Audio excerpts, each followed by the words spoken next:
Plummeting temperatures and snow. Lots of it, just days before spring is officially set to start. The video you see here taken in downtown Indy on the Circle, but it's been off and on. There was even a peak of sunshine today. It seems like we have had absolutely every single thing imaginable. Did ice fall out of the sky? I thought that too. Yeah, probably a good bet on that. Yeah. Yeah, and look at everyone bundling up, everyone just holding on to their shoulders, holding on to each other. This was rough. I mean, you know, it started out driving through snow to get to work. Then we kind of had a break. I looked out the window a few minutes ago and it looked like December. Yeah, and listen, we knew this was coming. It doesn't mean it's any easier to take here.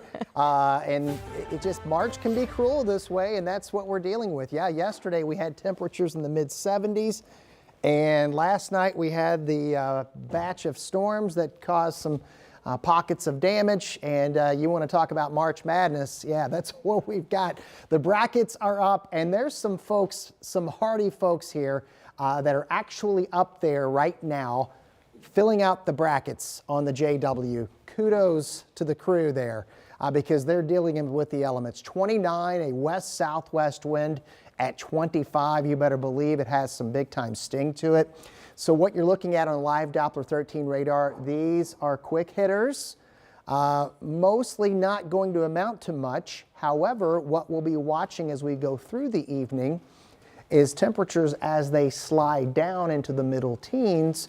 Could we get some icy patches developing? And that seems like a probability going into tomorrow morning. But if you have after school plans, and I've got a kid that's going to be doing some track and field practice, good luck out there. Temperatures compared to 24 hours ago, 45 degrees colder. Hang tight, friends. We got a big warm up in the 7-day. We'll have that ahead in a few minutes. All right, Sean, we'll check back in. Thank you. And this was a scene at Atlanta's airport after TSA workers missed their first full paycheck. More than 300 TSA workers have quit since the partial shutdown impacting the Department of Homeland Security began last month. Many others are taking unscheduled time off. From spring break travel and the partial government shutdown to now inclement weather, airports across the country are battling long TSA lines, delays, and flight cancellations. Yeah, it's been a tough one out there, so we sent our Ella Rhodes to the Indianapolis International Airport to see how things are moving there. Ella, what's it looking like? Jenny and Felicia, things are actually moving pretty well here in terms of security lines, but I will say there are several dozens of cancellations and delays here at the Indianapolis International Airport because of that weather that you had mentioned, you know, with the snow that really hurts that visibility that you need to see when you're flying. But take a closer look behind me at the TSA lines. You know, this has built up a little bit. Oh, hello. This has built up a little bit, but it still gets moving pretty well. Now, IND TSA told us the average wait in line at security is about 17 minutes, nothing more than 35. They did also mention with the partial shutdown and TSA agents not receiving their recent paycheck, they saw a slight increase in unscheduled absences, which does result in some effects at security lines. Robert Pendoli says his flight to Sarasota got delayed 5 hours, and he and his wife arrived 3 hours early in case of long lines. It was fabulous. I mean, the people that are not getting paid were very friendly. We had no issues, and it was a short line. Due to spring breakers, we expected it to be a lot longer. Now, as people arrived here in Indianapolis, we spoke with them to see if they saw any of those crazy long lines that have been spotted in several other airports across the nation. And they said, no, pretty much things were going well for them. And they were happy to be here in Indianapolis. And those people were traveling from places like Philadelphia and Rhode Island and Nashville and Florida. So really from all over. But as you can see here, things are moving at the Indianapolis International Airport. And I will say spring break travel definitely does add to it. Now, TSA here in Indianapolis is they expect that spring break travel to last until April 13th. Jenny and Felicia.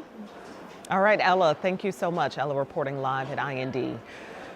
And President Trump has warned NATO faces a, quote, very bad future if allies do not send warships to help end the Iranian blockade of the crucial Strait of Hormuz shipping route. New strikes were reported today across the Middle East. And as NBC's Matt Bradley reports now, Iran is now hitting back against energy infrastructure. Now we're well into the third week of that Israeli and American offensive against Iran, and it looks like it is going to continue. There are no signs that the fighting between Israel, where I am right now, and Iran is going to be letting up. We were woken up this morning with yet another air raid siren. The IDF has said that the Iranians are still attacking, but with fewer and fewer missiles per salvo. So that means we're starting to see fewer and fewer injuries and deaths here. The Israelis have said that they've struck over 200 Iranian targets in just the past 24 hours, including intelligence hubs, weapons manufacturing facilities, all the menu of targets that they've been pursuing for more than the past 2 weeks. Meanwhile, this struggle over the Strait of Hormuz is continuing as well. Oil prices have not subsided to the level they were before the war, and in fact, they remain extremely high. And President Trump is now begging U.S. allies to participate in policing the Strait of Hormuz to allow it to open up once again to international shipping. However, the president had spent much of his first term and a lot of the beginning of his second term criticizing American allies, criticizing NATO members. Now he's asking them to participate in a U.S.-led operation. And that is not going to be lost on the American allies who had before been trying to discourage the president from a lot of his foreign adventures, including taking over Greenland. Matt Bradley, NBC News, Tel Aviv. Now, since the conflict in Iran started, we've certainly seen oil prices fluctuate. Today, oil prices are down and stocks are up, but we know such moves can reverse very quickly.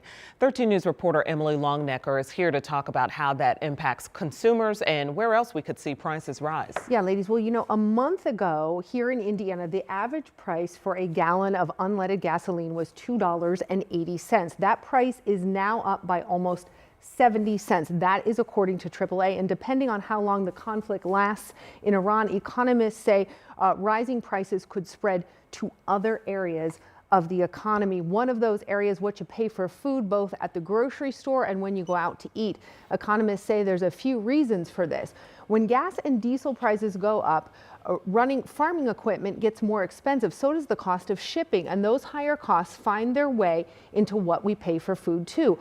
Also, a third of the world's fertilizer comes through the Strait of Hormuz. That's the narrow waterway just south of Iran, where a quarter of the world's oil also passes through. Right now, ships carrying fertilizer and oil can't get through the strait because Iran has been attacking ships and threatening the shipping route. So the price of fertilizer is going up too. For farmers, those higher costs also get passed on. Economist Kyle Anderson with the IU Kelley School of Business says all of this translates to a big question mark for consumers when it comes to what we pay for goods and services. There's a lot of uncertainty right now, just as there is geopolitical uncertainty that feeds through the entire economy, and prices are where it plays out. So we don't exactly know what they're going to be like. And President Trump says he's demanded about 7 countries send warships to keep the Strait of Hormuz open. So far, no countries have openly committed to helping in the effort. Coming up tonight at 6, Anderson will explain how those costs can end up hitting things like your mortgage and car payments too. Oh, wow. Oof, so many things affected here. So many things. When you already feel like they are affected. Yes, It's a yes. lot for consumers. Some folks are concerned, and we'll hear from some folks at 6 who talk to us about that too. Okay. All right. Okay. And then there's this. The Longhorn Steakhouse in Castleton was not open for lunch Monday after a man was shot and killed here Sunday night. Metro Police say it started as a disturbance between the victim and several people in the lobby of the restaurant. That's when police say the suspect pulled out a gun, shot 24-year-old Justin Hignite, and took off. All this during Sunday dinner just about an hour before closing. According to Metro Police, at last check, the search for the suspect continues. No word yet on when the restaurant will reopen. Now to a heartbreaking update in the case of a missing Indianapolis teenager. Relatives confirm 18-year-old Travion Pirtle was found dead on the northeast side near 38th and German Church. Pirtle was last seen March 7th at a friend's house, according to his family. They say he ran out of the house, leaving behind his shoes, his phone, his car. We have reached out to police to get some more information on this case. Family members say Pirtle had just gotten accepted into college. Today, the Mooresville community is honoring Captain Seth Colville. Captain Colville died last week alongside 5 other U.S. airmen when their refueling aircraft crashed. Now flags are half staff around the town where he's from, including at Northwood Elementary School. People are also leaving signs showing support for his family.